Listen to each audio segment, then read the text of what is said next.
আজকে তোমাদের গোপালচন্দ্র প্রামাণিকের গল্প শোনাবো। গোপালচন্দ্র প্রামাণিক যখন ছোট ছিলেন তখন তার বাবা মারা যান এবং তার মাও স্বামীর চিতায় সহমরণে আত্মহুতি দেয়। তার বড় ভাইকে দাসত্বে বাধ্য করা হয় এবং তাকে একটি ডাকাত দল অপহরণ করে। অবশেষে একজন ভদ্র মহিলা তাকে লালন পালন করেন। অষ্টাদশ শতাব্দীতে নদিয়া জেলার প্রখ্যাত রাজা কৃষ্ণচন্দ্রের রাজসভায় নিযুক্ত ছিলেন গোপালচন্দ্র প্রামাণিক। তিনি ছিলেন সৎ ও বুদ্ধিমান। বুদ্ধি ও সৎসাহস থাকার কারণে রাজা কৃষ্ণচন্দ্র তাকে তার সভাসদদের মধ্যকার নবরত্নের একজন হিসেবে অন্তর্ভুক্ত করেছিলেন। গোপালচন্দ্র প্রামাণিক ছিলেন মধ্যযুগে নদিয়া অঞ্চলের একজন প্রখ্যাত রম্য গল্পকার, ভাঁড় ও মনোরঞ্জনকারী। গোপালচন্দ্র প্রামাণিকের অসামান্য অবদানের জন্য রাজা ও রানী উভয়ে তাকে পছন্দ করতেন। সেই আমলে রাজা কৃষ্ণচন্দ্রের প্রাসাদের সামনে নির্মিত তার একটি ভাস্কর্য এখনও সেখানে অবিকৃত অবস্থায় রয়েছে। পরবর্তীতে কৃষ্ণনগর পৌরসভার সীমানায় ঘূর্ণিতে গোপালচন্দ্র প্রামাণিকের নতুন মূর্তি স্থাপিত হয়েছে। তবে গোপালচন্দ্র প্রামাণিকের নাম ইতিহাসের কোথাও উল্লেখ নেই। আর অস্তিত্ব আদৌ ছিল কিনা এই বিষয়ে কেউ সঠিক তথ্য দিতে পারেনি। কিন্তু একটি উৎসে পাওয়া গেছে যে নদিয়ার রাজা কৃষ্ণচন্দ্র এবং শহরের সুরক্ষা ইনচার্জ শঙ্কর তরঙ্গের একজন সম্মানিত এবং পুরনো দেহরক্ষী ছিল, যাকে তারা সাহস ও জ্ঞানের জন্য বিশেষ মর্যাদা দিয়েছিলেন। এবং সম্ভবত এটাই গোপাল ভাঁড়ের কিংবদন্তির জন্ম দিয়েছিল। গোপালচন্দ্র প্রামাণিক হলেন আমাদের অতি প্রিয় গোপাল ভাঁড়। গোপাল ভাঁড়ের অস্তিত্ব ছিল কিনা সে সম্পর্কে অনেক পরস্পর বিরোধী মতামত রয়েছে। আচার্য সুকুমার সেন অভিমত দেন যে গোপাল চরিত্রটি সম্পূর্ণ কাল্পনিক। তবে কিছু সূত্র দাবি করছে যে গোপাল একজন সত্যিকারের চরিত্র ছিল। সেই সূত্রে জানা যায় যে গোপালের দাম্পত্য সঙ্গীর নাম পার্বতী ছিল। গোপাল ভাঁড় চরিত্রটি ঐতিহাসিক গবেষক ও ভাষাবিদদের কাছে বিতর্কের বিষয় বহুকাল থেকে। গোপালের গল্পগুলি সমাজে চূড়ান্ত জনপ্রিয় ও বহুল প্রচলিত হলেও গোপাল ভাঁড় বাস্তবে ছিলেন কিনা সেই নিয়ে মতভেদ আছে। অনেকে মনে করেন গোপাল ভাঁড় নামে নির্দিষ্ট কেউ ছিলেন না, তবে কোনো না কোনো বিদূষক রাজার প্রিয় পাত্র হন। সেরকম গোপাল নামী নাপিত বংশীয় কোনো ব্যক্তি ছিলেন। গোপালের জন্ম কত বঙ্গাব্দে তা কোথাও লেখা নেই। তার জন্মস্থানের পক্ষেও কোনো নথি নেই। কৃষ্ণনগরের বাসিন্দা হিসেবে তার সম্পত্তির কিংবা জায়গা জমির কোনো প্রমাণ পাওয়া যায় না। গোপালের বাবার নাম জানা গেলেও তার মা সম্পর্কে তেমন কিছু জানা যায়নি ও স্ত্রীর সম্পর্কেও কিছু জানা যায়নি। নগেন্দ্রনাথ দাসের মতে গোপালের পদবি ছিল নাই। মহারাজ তাকে হাস্যানব উপাধি দান করেন। প্রখ্যাত ঐতিহাসিক ও ভাষাবিদ সুকুমার সেন বলেছেন, গোপাল ভাঁড় সম্পর্কে আধুনিক বাঙালির কৌতূহল থাকার ফলে বাস্তব অথবা কল্পিত ব্যক্তিটির সম্পর্কে যে জনশ্রুতি জাতীয় ঐতিহ্য গজিয়ে উঠেছে ও উঠছে তার বীজ হচ্ছে ভাঁড় নামের অংশটি। গোপাল ভাঁড়ের ভাঁড়টুকু সংস্কৃত শব্দভাণ্ডারের ভাণ্ডজাত মনে করে অনেকে গোপালের জাতি নির্ণয় করেছেন। পক্ষের ও বিপক্ষের যুক্তি যাই হোক, গোপাল ভাঁড় বাঙালি রসিক ও লৌকিক সংস্কৃতিতে অমলিন হয়ে আছেন।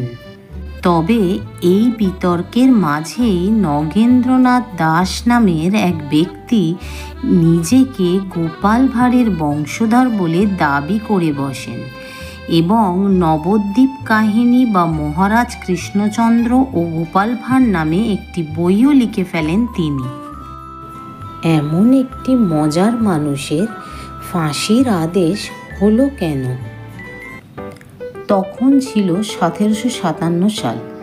তরুণ সিরাজদৌল্লা ওই সময় বাংলা, বিহার, উড়িষ্যার নবাব। তার শত্রু সংখ্যা কম ছিল না।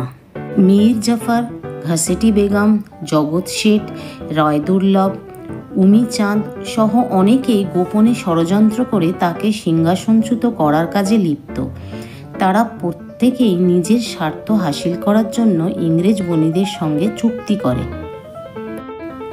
এক সময় এই ষড়যন্ত্রে রাজা কৃষ্ণচন্দ্রকেও যোগ দিতে বলা হয়। কৃষ্ণচন্দ্র নিজের সভাসদদের কাছে মতামত চান। রাজসভায় সবাই যোগ দেওয়ার সমর্থন করলেও শুধু একজন ব্যক্তি না করেন। তিনি হলেন গোপাল ভাঁড়।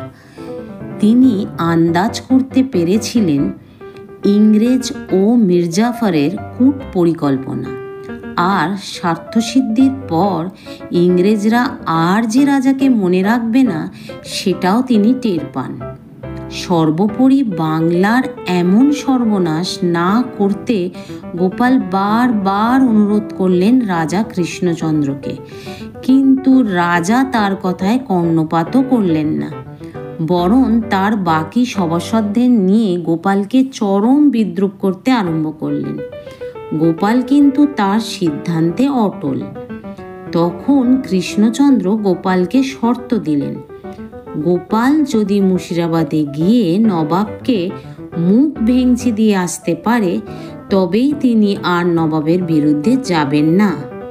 কৃষ্ণচন্দ্রের শর্ত শুনে গোপাল পরদিনই মুর্শিদাবাদে যাবার পরিকল্পনা করলেন। মুর্শিদাবাদে তো পৌঁছলেন, কিন্তু তাকে নবাবের হীরাঝিল প্রাসাদে ঢুকতে দেওয়ার অনুমতিই দেওয়া হলো না। গোপাল তখন প্রহরীর হাতে দিল একটা কামড়। ফলশ্রুতিতে বিচারের জন্য নবাবের কাছে পেশ করা হলো গোপালকে। নবাব সিরাজদৌল্লা গোপালকে জিজ্ঞেস করলেন, কে তুমি, কেন এসেছো? গোপাল কোনো কথার উত্তর দিলেন না, বরং নবাবের দিকে তাকিয়ে বিশ্রীভাবে মুখ ভ্যাংচালেন। নবাব তো রেগে লাল। কি এত বড় দুঃসাহস, আমাকে মুখ ভ্যাংচানো? প্রহরী, আটক করো এই বদমাইশটাকে। আটক করা হলো গোপালকে। আগামীকাল হবে বিচার। এরই মধ্যে গোপাল কায়দা করে মির্জাফরের কানে কানে গিয়ে বললেন, আমি এসেছিলাম তোমাদের ষড়যন্ত্র ফাঁস করে দিতে, কিন্তু কিছু বলবো না, কারণ এসব কথা ফাঁস করে দিলে রাজা কৃষ্ণচন্দ্রও ফেঁসে যাবেন। তখন নবাব তাকে সরিয়ে অন্যজনকে ক্ষমতায় বসাবেন। আমি চাই না কৃষ্ণচন্দ্র তার ক্ষমতা হারিয়ে ফেলুক, তিনি যে আমার অন্নদাতা। মির্জাফর গোপালের এমন কথা শুনে তো রীতিমতো ঘাবড়ে গেলেন। মির্জাফর নবাবের কান ফুসলিয়ে গোপালের ফাঁসির ব্যবস্থা করলেন। পরদিন সভায় গোপালকে হাজির করা হলো। শোনানো হলো তার শাস্তি। ফাঁসির শাস্তি শুনেও গোপালের মুখে কোনো পরিবর্তন দেখা গেল না, বরং নবাব গোপালের দিকে তাকাতেই গোপাল আবার মুখ ভেঙচি দিলেন। নবাব তো থ। এহেন পাগলকে নিয়ে তিনি কি করবেন ভেবে পেলেন না। পাগল লোককে কি ফাঁসি দেওয়া ঠিক? ডাক পড়ল কবিরাজের। কবিরাজ মশাই গোপালকে পরীক্ষা করতে লাগলেন। নবাব জিজ্ঞেস করলেন, কবিরাজ মশাই কি বুঝছেন? কবিরাজ মাথা চুলকে বললেন, এ তো দেখছি বদ্ধ উন্মাদ। শেষে নবাব গোপালকে মুক্ত করার সিদ্ধান্ত নিলেন। গোপাল ফিরে এলেন কৃষ্ণনগরে। মহারাজকে সব কথা খুলে বললেন। কৃষ্ণচন্দ্র ভেবেছিলেন গোপাল আর যাই করুক নবাবকে মুখ ভ্যাংচানোর সাহস হবে না। এদিকে গোপাল তো অসাধ্য সাধন করে এসেছে, আর কৃষ্ণচন্দ্রের মনের ইচ্ছা মির্জাফরকেই সমর্থন করা। তার উপর একমাত্র গোপাল ছাড়া বাকি সব সভাসদরা তার সঙ্গেই আছেন। মহারাজ সকল সভাসদদের সামনে গোপালকে বলে উঠলেন, গোপাল, তুমি যাই করো না কেন, তোমাকে দেওয়া শর্ত আমি মানি না। আমি নবাবের বিরুদ্ধেই যাব। এতে তুমি আমাকে সাথ দাও বা না দাও, তাতে আমার কিচ্ছু যায় আসে না। এবার গোপাল ভীষণ অপমানিত বোধ করলেন। নিঃশব্দে সভা ত্যাগ করলেন। ঠিক করলেন এই রাজসভায় আর ফিরে আসবেন না। শুধু রাজসভা কি, তিনি এই রাজ্যই ত্যাগ করবেন।